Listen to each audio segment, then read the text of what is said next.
A warm welcome to everyone here at Pitbulls of the Lord. I'd like to start with a prayer, as usual. And this one's from Numbers. The Lord bless you and keep you.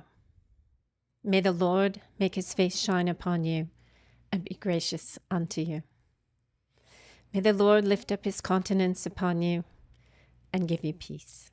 Remember back in the day, just before COVID, and during the first phase of COVID, you saw a lot of people really, even before we knew what was going to happen, you saw a lot of people become very agitated, incoherent, and angry. And some of that anger was directed to one of our politicians, President Trump. And people began to give a name to it called Trump derangement syndrome. Now, I found this very, very fascinating because even I lost friendships because I refused to debate about it. Now, back in the day when President Trump first ran for office, I was living a very full life. I was very busy. And a lot of my friends were older, retired, writers. They had a lot of time to think too much. And they would call me and they would ask me, what do you think of this guy? You know, he's terrible. He's terrible. And I'd say, you don't even know him. Who cares? He reminds me of one of my ex-husbands because honestly, he did not bother me at all. And after all these years, I've never had a moment where he bothered me in that deep, crazy, spiritual way that I saw others bothered by. And it continued to ramp up to the point where I saw people doing really reprehensible things and saying really reprehensible things, completely obsessed. Now, we've talked about in our other podcast about the stage of possession. One of the stages is called obsession. And so when someone is excessively over the top obsessing with someone, there's usually a spiritual catalyst for it. Now, I'm not saying that thousands and millions of people were under obsession by a fallen angel or demon. But what I am saying is something that I've seen on a microcosmic scale, and that's spellcasting. That's enchantment, bewitchment. At some point, at the very top, there are groups of people that perform magicka for reasons that affect the entire world. Now, you don't have to believe me. You can discern for yourselves. But this is something that I know about. With the internet, these people can also come together in ritual and join their forces. Now, I also believe this is what happened with the beginning of COVID, because on the mainstream media, when I was in occult conversations with other occultists, I would hear them talking about this, and we would all point out, oh, look at the colors that they're flashing. Look at the toning, the repeated messaging. Now, magicka and the signs and symbols. Now, magicka works on the three planes of existence. It will use methodologies that affect the physical, the intellectual, as well as the spiritual. So an example of magicka affecting the physical, if you are this group of high-functioning Luciferians, not the internet version, not the young people in their 30s or 40s or 20s that are learning and belonging to groups on the internet. I'm talking about the bloodline Luciferians, the ones that attended mystery schools, the ones that have the family lineage and education. You don't get that on the internet. But these people would affect the physical plane because they live in a realm we can only imagine financially. And they would harness and commission others that were quite skilled, that may or may not have been a part of the bloodline, to do the work. And on the physical level, you would see chaos created, fear created, anger created. On the intellectual, you would see the mainstream media, which the term media comes from the Medes. Way back in ancient times, the Medes had a cult, a group of sorcerers that were very powerful and educated, perhaps in Egyptian mystery schools. Maybe they had their own. But the Medes would be commissioned by kings and rulers to handle the population, basically to MK Ultra them or brainwash them or propagandize them. But they do it on all three planes of existence. Now, remember, on the spiritual realm, these people are working rituals to affect and harness and access the forces. And also, they're working with the agency of demons. Now, not everybody calls them demons. To me, a demon and a fallen angel are two different things.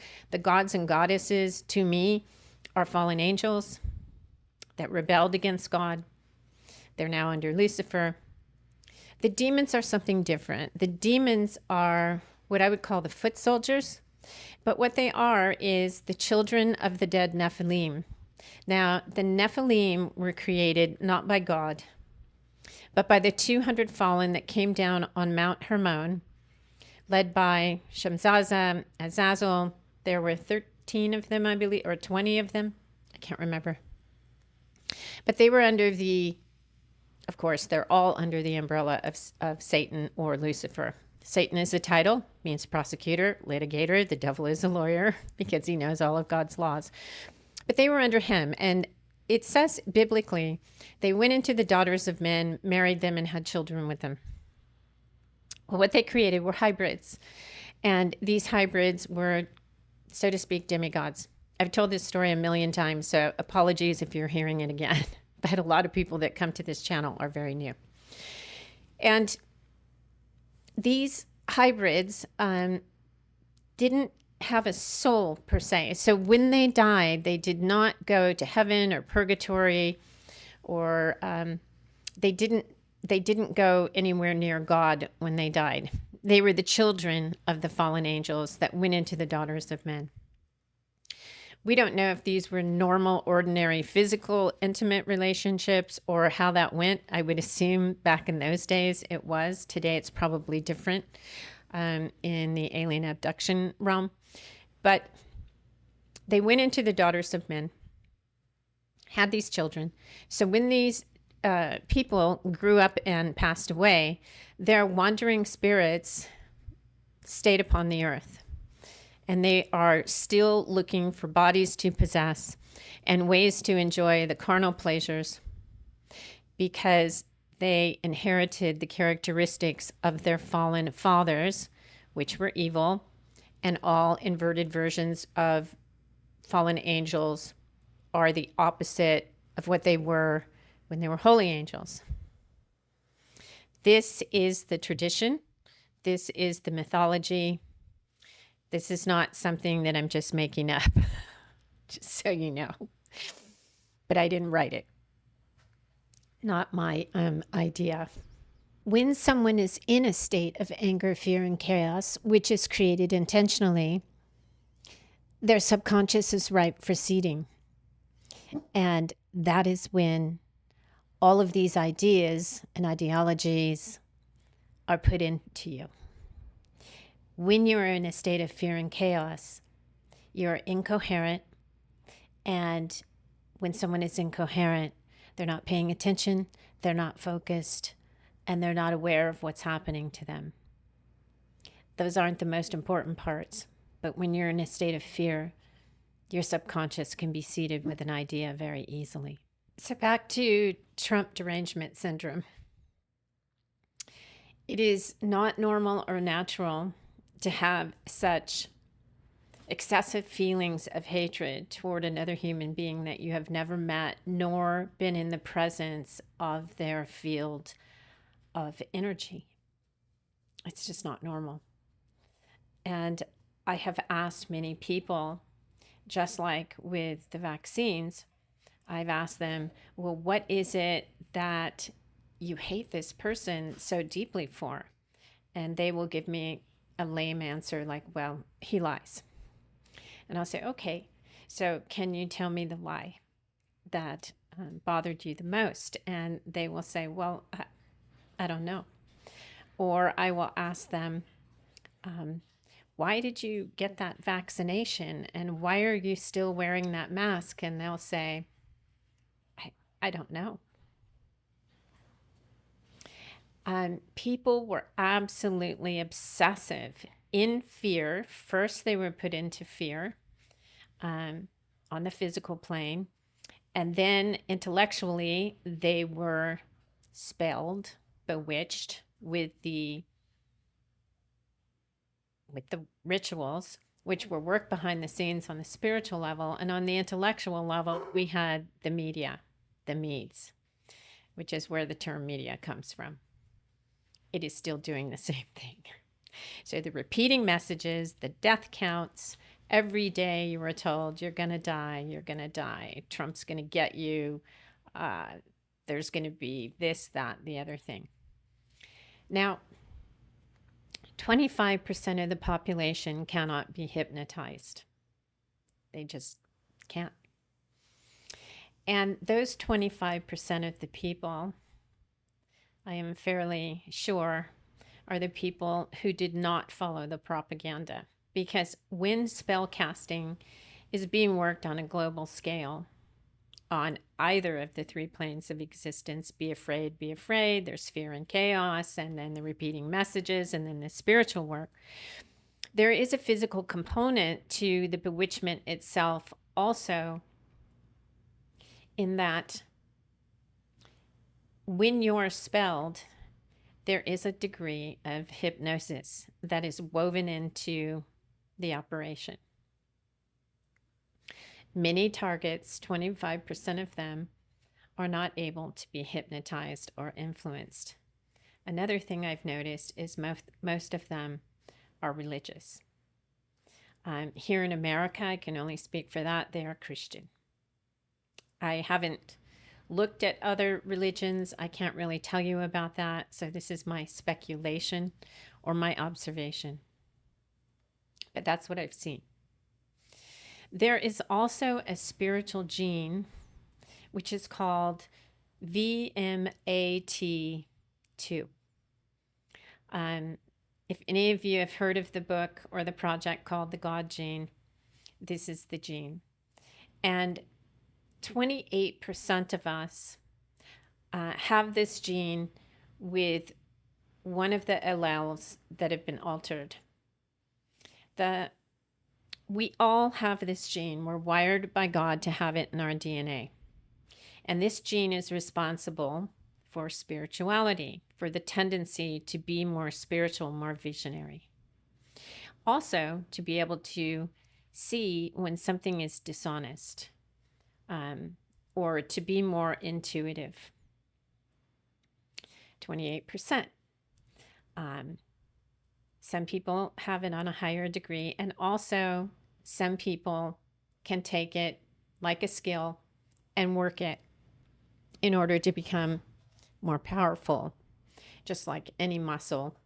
Of course, it's not a muscle, but it's a grace from God given to all of us. Now, the people that gene has been switched off in are what we call atheists and skeptics, which is very interesting. These are people that you could say are spiritually challenged. So we must be patient with them. They are in the minority by a great degree. So all of us have had paranormal experiences, spiritual experiences. As children, we probably saw things, had imaginary friends, saw shadow people, this, that, and the other thing. But humanity was wired by God I'm a Christian, so I'm going to speak from a religious and Christian perspective. If you don't like it, there are a lot of other podcasts out there. But it is wired into us to become spiritual. We also have spoken about N-dimethyltryptamine, which is secreted in our brains every night at 3 a.m. And all animals that breathe, mammals, have it as well. So when we are dreaming at 3 a.m., this is when N-dimethyltryptamine is secreted. It also secretes in power spots naturally. And this is the substance that is also found in ayahuasca, mescaline, peyote, amanita muscaria, all of those types of visionary plants, psychotropics. So again, we see there are many ways that God has given us to connect with Him, to become more spiritual. But there is an entire group of people, and they do not have that gene switched on, or it has been switched off. These are our skeptics and our atheists. They are still our brothers and sisters. We have to be patient with them. That's why you'll see me in the comments being very careful how I respond to those kinds of people that come on the show. I'll respond a few times, and then at some point I have to let go, because they don't have the same experiences that the majority of us have. They are different from us. And I must add that I'm not saying go out and utilize plant medicines with N-dimethyltryptamine in them. That's pharmakeia. That was brought down with the fallen when the fallen angels went into the daughters of men. That's another podcast, and I think I've talked a little bit about it in episode 1, perhaps. But no, I'm just saying it is natural to nature. That's all I'm saying. Don't go out and utilize plant medicine. You'll regret it for sure. And the people who do have this gene are in the high 28th percentile, and there is 1 or 2% or 10% that are even more spiritual than that. The researchers did mention in the study that there are certain people that are off the charts. Those are our visionaries. And you might be one of them. Who knows? But we are made to be spiritual beings. Now, when we have a vacuum, because we are wired to be spiritual on all 3 planes of existence, we crave that. We must have it in order to be normal or to fill the void. When there is a vacuum in that, and you remove religion and spirituality from the world, something comes to fill it. Now, because I'm a religious and I'm a Christian, I believe that evil will come to fill that vacuum. And I believe that we're seeing that happen today by intention. We are being told that, for a long time, we were being told by science that it was just our imagination or we were clinically crazy, which we know that's not true. Especially those of us who came from the occult knew that wasn't true. We've seen physical manifestations and transformations right and left for decades. But we're being told that God is exiting stage left by intention of our evil overlords. And we're going to have one world religion where everybody's all, thinking one thing. And then because evil militates to absurdity, that's going to be swept away too. So right now we're as frogs in a warm bath, and the heat is slowly turning up to remove God. But God seems to be busting some moves lately. There are a lot of people like myself that are simply getting flipped. Not because they need people, but supernaturally. Now, I probably had the inclination. I was probably protected my whole life to a great degree, so I could be flipped because God knows what He's going to do with all of us. And we all serve a greater purpose, or we're supposed to. But there are a lot of empty people. And I'm also noticing something very unusual. Back in ancient times, if you're a person that reads ancient texts, even biblically, if you spend a lot of time in the Bible, but ancient texts all speak in metaphor, allegory, parable, subtextual, slang, and everybody knew how to communicate that way. And it's not something that you just learn to do, you're born with it. I am noticing with some of our young people coming up, they are so much in their left brain, their analytical brain, their literal brain, their brain for language, mathematics, and they're not using their right brain, which is instinct, imagination, creativity, that they are born not understanding metaphor or subtext. This is one of the reasons why I left social media. I got so tired of being literal in my posts that it just drove me bat crazy. People would misinterpret me. They still do. Every time I go into my own comment section on this podcast, I'm very careful. I have to write everything out, and it's like a thing this long. And, I'm worried, oh gosh, these people aren't going to catch the subtext. I can't even have humor via subtext. I have to be very careful. Back when I was a kid, you could say, I'm going to kill you. And everybody knew you didn't mean that when your bicycle got stolen by someone. You do that again, I'm going to kill you. And today, if you say that, a report is filed and you go to jail or something. It's insane. So that is happening, which is, I think, subtext, metaphor, parable. That is thinking on a very high spiritual level.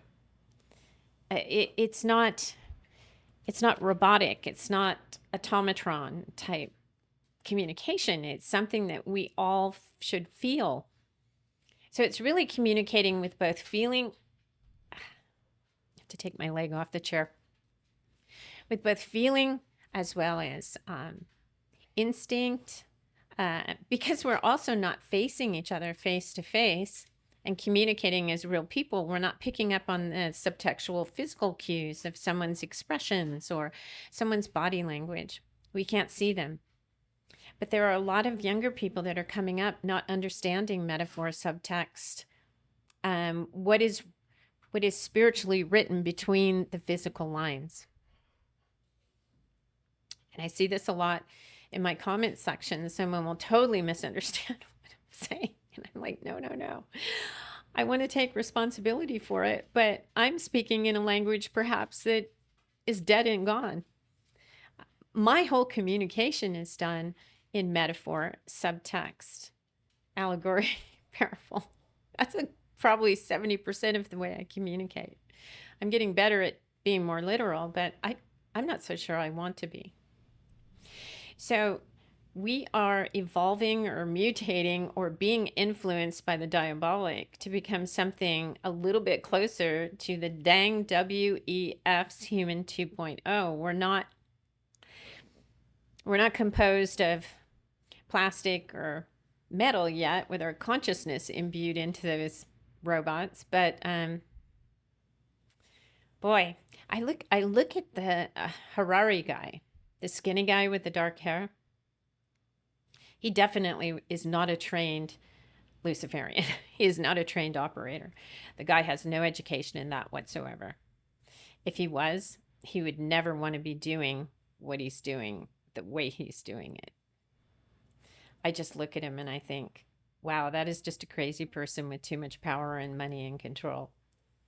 These are the people that think they should be running the world, but he's definitely influenced by evil.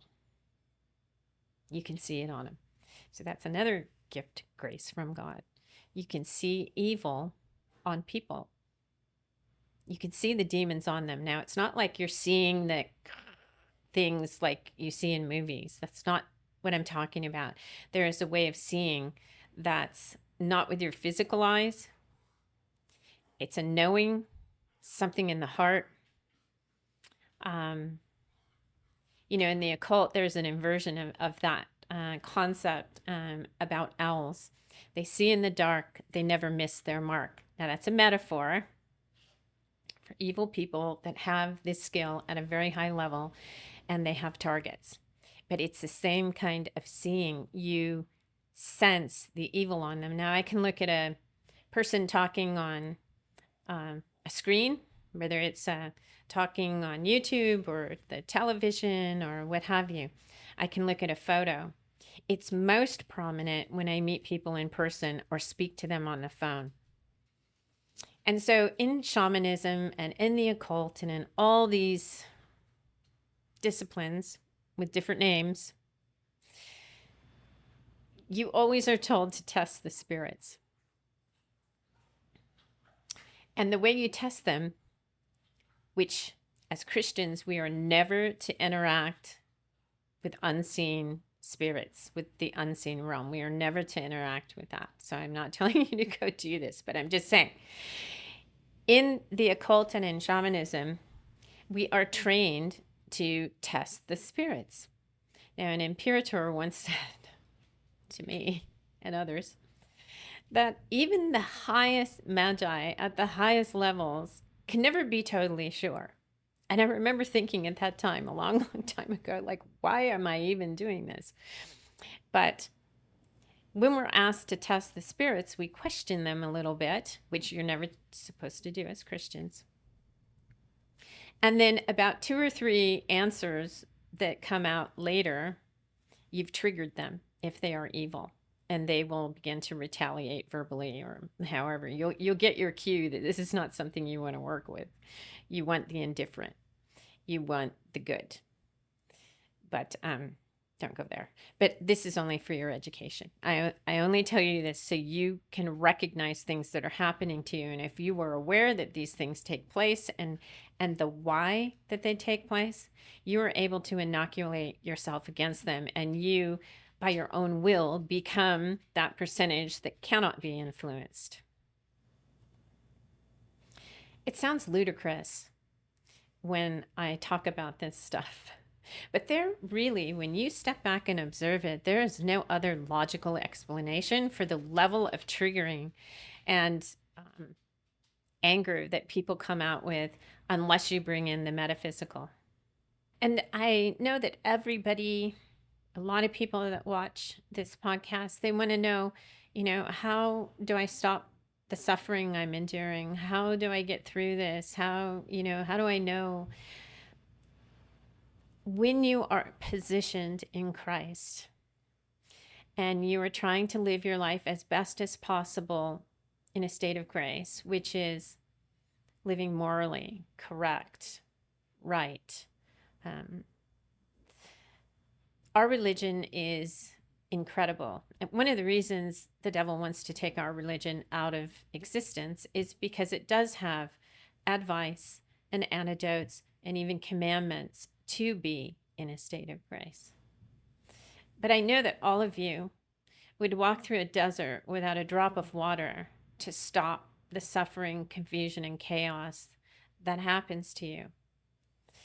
So there's also, before I go on, something just came into my head that I know. In the occult and within shamanism and within Christianity, there is a concept. It's best summed up in the Christian version of it, which is pray as if it's already happened. Now, I talked about this in the last podcast, but I forgot to add something to that. Pray as if it's already happening means visualize the outcome, feel the outcome, etc. So you're speaking in the divine language. You're speaking in emotions and symbols and visions and sending the feeling of gratitude out. So as you're in that state of prayer and you're imagining the outcome from the suffering that you're enduring, you are sending a message to God in the language, the Adamic language, the divine language, that I'm grateful for this. And when you feel that gratitude, that's very clear that you want more of what you're visualizing. But when you do the prayers, a really good thing to do is do not focus on the pain and suffering that you're trying to ask for relief from. When you go into prayer, let all that stuff go away. Don't think about it. Only say, Lord, please send this. You might say for 1 second, this other stuff is not what I can handle anymore, but then let it go. Get it out. You don't want to focus on that. That's not going to be a part of your prayer. Now, when we pray the 7 sorrows of Mary, we are connecting to the pain and suffering, and we are becoming holier by doing so because we're connecting to Mary and Christ. That is good too. That is very cleansing. And Mary will assist us in our prayers. And Mary is very close to Christ. Only Christ can heal everything that's happening. And, so to speak, if the Father wills it, he wills it. So I'll often say, if this is your will, Lord, give me the strength to carry this cross. I'm going to carry it for whatever reason God has. But if it's not your will, please send it to the foot of the cross to await its divine judgment by my Lord and Savior Jesus Christ and never return to trouble me again. So, in the beginning of this podcast, I brought up Trump derangement syndrome. And that could happen with anybody, anything, or any circumstance where that could happen again. If you find yourself overly obsessing with a person, place, object, or thing, and it seems to be happening globally, like a large movement, check yourself. Step back. Don't listen to what they say. Watch what they do. You will know them by their fruits, as the Bible says. Don't respond immediately. Don't go into fear. Now, I'm an old person. I'm 65. I've lived a great life. If it ended tomorrow, I know where I'm going. No matter what happens, it's going to be okay. When the demons and fallen angels are attacking us, my best advice, and I always say this, is remain indifferent. Don't react. Don't be quick to react. Now, those of you with small children and families that you need to protect and defend, I completely understand. Prep, homestead, get ready for them. It is your job and a divine right that you have to protect and defend those you love and care about. More and more people are homesteading now. Some of my dearest friends have a podcast called 7 Kin Homesteading. You can find it on YouTube, and they have an amazing channel. They also are my instructors and editors on this podcast. But they came up from Southern California, and they began a life of homesteading for their family. They have young children. If you need to do that, do it. But always stay close to God. Even if you're not Catholic, Protestant, Baptist, all the different things, to stay close to God, because it's all going to be okay. And nobody but the Father knows the time. Everybody's getting very worked up about the end of days. And I get it. But back in the day, if you read the wedding feast of Cana, all Galileans knew what the marriage covenant was. They all understood it. Now, it's not specifically and literally in the wedding of Cana. They don't come out and say exactly what I'm going to say to you. So a lot of people today, as we just discussed, don't see that part of it. But only the Father knew the time and place. So once the marriage covenant was agreed upon, the handshake or whatever they did, they exchanged gifts, I believe. The husband-to-be would go home and build the house, and the wife would go back to her place and prepare all her wedding finery, all her household items. And it could be a year or two. But only the father of the husband knew the time and place. And the minute that father said, the husband didn't know, the wife-to-be didn't know, the families didn't know, nobody knew. And it was like strictly upheld, this secretiveness. Then one day the father would just say, okay, go get your bride. Like ding, boom, go get your bride. You're getting married. And he would go get his bride. But nobody knew the time or place but the Father. And so that's what it means by nobody knows the time or place but the Father. So regarding the end times, it gets to be a little bit fear pornish at times. It's very important, to be interested in that, and it does make us go into Scripture. But live each moment that God has given you.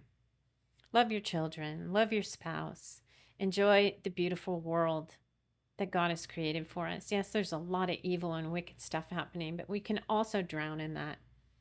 We can also begin to resonate with that simply by researching that. My godmother always likes to tell me there are not evil spirits under every rock. There are not demons under every rock. Well, Padre Pio might disagree, but she's right. There's still good out there.